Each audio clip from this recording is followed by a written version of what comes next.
बड़ी खबर भारत अमेरिका विवाद को लेकर, जहां पर डोनाल्ड ट्रंप ने अब सोने पर बड़ा ऐलान किया है। सोने पर टैरिफ नहीं लगाएंगे, ये डोनाल्ड ट्रंप का बड़ा बयान। लगातार सोने को लेकर सस्पेंस बना हुआ था।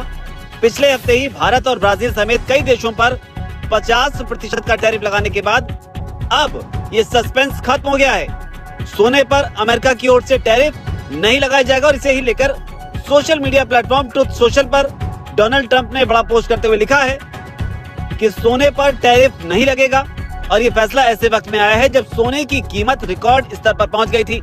आज बाजार खुलते ही सोने और चांदी की कीमतों में आएगा बड़ा बदलाव। आज होगी ट्रंप और जेलेंस्की की अहम बैठक। अंतर्राष्ट्रीय बाजार से आई बड़ी खबर। इस हफ्ते सोने और चांदी के गहने बनवाने वालों के लिए बड़ी राहत की खबर आ सकती है। अगर आप भी सोने और चांदी के गहने बनवाने का मन बना रहे हैं या सोना और चांदी खरीदने की सोच रहे हैं, तो आज की इस वीडियो में जानेंगे भारतीय सराफा बाजार के अनुसार आज के सोने और चांदी के ताजा भाव क्या है। इससे पहले स्वागत है दोस्तों आप सभी का एक बार फिर से आपके भरोसेमंद यूट्यूब चैनल गोल्डन अपडेट की इस नई वीडियो में। आज की इस वीडियो में बात करेंगे भारतीय सराफा बाजार के अनुसार 18 कैरेट, 22 कैरेट और 24 कैरेट सोने के ताजा भाव क्या चल रहे हैं। साथ ही जानेंगे आज चांदी के ताजा भाव क्या है। इसी के साथ ही बात करेंगे वरिष्ठ विश्लेषकों के अनुसार आने वाले दिनों में सोना और चांदी सस्ता होगा या महंगा। तो ये सारी बातें जानेंगे दोस्तों पूरे विस्तार से। लेकिन उससे पहले अगर आपने अभी तक हमारे चैनल गोल्डन अपडेट को सब्सक्राइब नहीं किया है तो जल्दी से सब्सक्राइब कर दें। साथ ही इस वीडियो को लाइक करके अपने परिवार, दोस्तों और जानकारों के साथ ज्यादा से ज्यादा शेयर जरूर करें ताकि सोने चांदी के भाव में आए इस बदलाव की जानकारी आपके साथ साथ सभी को मिल सके। तो ऐसे में अब जल्दी से जान लेते हैं आज भारतीय सराफा बाजार के अनुसार चांदी के ताजा भाव क्या है। आज सराफा मार्केट के अनुसार 1 ग्राम चांदी का भाव 116 रुपए 20 पैसे है। 8 ग्राम चांदी का भाव 929 रुपए 60 पैसे है। 10 ग्राम चांदी का भाव 1162 रुपए है। 100 ग्राम चांदी का भाव 11,620 रुपए है और 1 किलो चांदी का भाव 1,16,200 रुपए है। आज चांदी की कीमतों में मामूली गिरावट देखने को मिली है, लेकिन अभी भी चांदी खरीदने का सुनहरा मौका है। इसके साथ ही अब जान लेते हैं सोने चांदी के वरिष्ठ विश्लेषकों के अनुसार आने वाले दिनों में सोना और चांदी सस्ता होगा या महंगा। आपको बता दें आज शाम डोनाल्ड ट्रंप और जेलेंस्की की अहम बैठक हो रही है, जिसमें रूस और यूक्रेन के बीच युद्ध को लेकर बड़ी अनुमान है कि मार्केट में इस हफ्ते बड़ी गिरावट की संभावना बन रही है। और इस हफ्ते अमेरिकी फेडरल रिजर्व का भाषण और चीन की ब्याज दर का फैसला सोने चांदी की कीमतों पर इम्पैक्ट डाल सकते हैं। साथ ही डॉलर में मजबूती आई है, जिससे सोने चांदी की कीमतों में गिरावट आ सकती है। इन सभी मुद्दों पर पॉजिटिव खबर आने पर सोने चांदी में गिरावट आएगी। इसीलिए यदि आप भी सोने और चांदी के गहने बनवाने का मन बना रहे हैं तो आपको कुछ दिन का इंतजार अवश्य करना चाहिए, क्योंकि अगले कुछ दिनों में सोने और चांदी की कीमतों में बड़ी गिरावट की संभावना है। लेकिन चांदी की बात करें तो चांदी की कीमतों में तेजी देखने को मिल सकती है, क्योंकि यदि ट्रेड डील होती है तो उसका व्यापार पर असर पड़ेगा, जिससे सोने चांदी की कीमतों में तेजी देखने को मिल सकती है। विश्लेषकों का मानना है कि अंतर्राष्ट्रीय स्तर पर चांदी की कीमत $45 से $50 तक जा सकती है और भारत में इसकी कीमत 1,25,000 रुपए प्रति किलो तक पहुंचने की संभावना है। इसके साथ ही बात कर लेते हैं आज के 18 कैरेट सोने के ताजा भाव की। आज 18 कैरेट सोने के ताजा भाव पर बात करें तो आज 1 ग्राम सोने का भाव 7,589 रुपए है। 8 ग्राम सोने का भाव 60,712 रुपए है। 10 ग्राम सोने का भाव 75,890 रुपए है और 100 ग्राम सोने का भाव 7,58,900 रुपए है। साथ ही जान लेते हैं आज के 22 कैरेट सोने के ताजा भाव क्या है। उससे पहले आप सभी ग्राहकों को हमारी सलाह है कि जब भी आप सोना या चांदी खरीदने के लिए बाजार जाएं तो हमेशा जांच परख कर ही सोना चांदी खरीदे। साथ ही ध्यान रखें आप जो भी सोना चांदी खरीदे उस पर हॉलमार्क दिया हुआ हो और हॉलमार्क देखकर ही सोना चांदी खरीदे, क्योंकि इससे सोने चांदी की शुद्धता की पहचान की जा सकती है। आज सराफा बाजार के अनुसार 22 कैरेट सोने के हिसाब से 1 ग्राम सोने का भाव 9,275 रुपए है। 8 ग्राम सोने का भाव 74,200 रुपए है। 10 ग्राम सोने का भाव 92,750 रुपए है। 100 ग्राम सोने का भाव 9,27,500 रुपए है। आज 22 कैरेट सोने की कीमतों में मामूली गिरावट देखने को मिल रही है। रिटेल बाजार में सोने की कीमत 1 लाख रुपए से ऊपर चली गई है। इसके साथ ही अब जान लेते हैं दोस्तों आज के 24 कैरेट सोने के ताजा भाव क्या चल रहे हैं। मगर आपको बता दें इस वीडियो में सोने चांदी के होलसेल रिटेल भाव बताए गए हैं, इसलिए सोने चांदी के भाव पर आपको 3% GST प्लस मेकिंग चार्ज अलग से देना होगा। आज 24 कैरेट सोने के हिसाब से 1 ग्राम सोने का भाव 10,118 रूपए, 8 ग्राम सोने का भाव 80,944 रूपए, 10 ग्राम सोने का भाव 1,01,180 रूपए, 100 ग्राम सोने का भाव 10,11,800 रूपए है। आज 24 कैरेट सोने की कीमतों में मामूली गिरावट आई है।